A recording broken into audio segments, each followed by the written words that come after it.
नमस्कार मित्रांनो, स्वागत आहे तुमचं आताच्या ब्रेकिंग न्यूजमध्ये। मित्रांनो, सोलापूर जिल्ह्यामध्ये 18,76,000 महिला मतदार आहेत।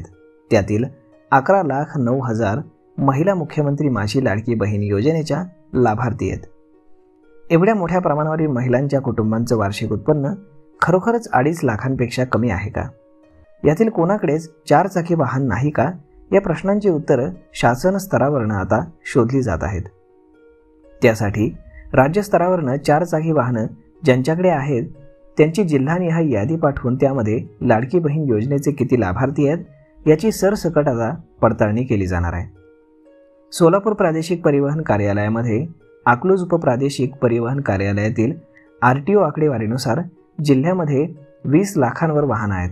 त्यातून 3 लाखांहून अधिक वाहनं 4, 6, 8 आणि 10 चाकी आहेत। या 3 लाख वाहनधारकांपैकी किती कुटुंबातील महिला मुख्यमंत्री माझी लाडकी बहीण योजनेचा लाभ घेत आहेत याची आता पडताळणी सुरू होणार आहे। प्रारंभी राज्यस्तरावरनं प्राप्त वाहनधारकांच्या यादीमध्ये लाडकी बहीण योजनेचे किती लाभार्थी आहेत हे फिल्टर केलं जाईल।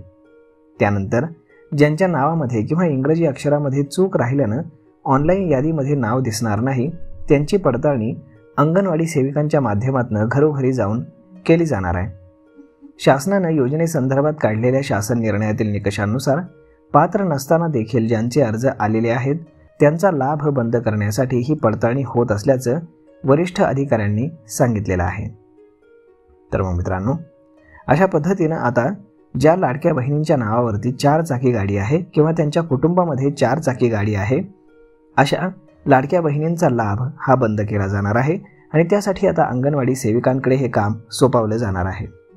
यावरती आपलं मत काय हे तुम्ही आम्हाला कमेंट करून नक्कीच सांगा आणि जर ही बातमी तुम्हाला आवडली असेल तर आपल्या जवळच्या मित्रमंडळींसोबत देखील हा व्हिडिओ तुम्ही शेअर करायला सुरुवात करा।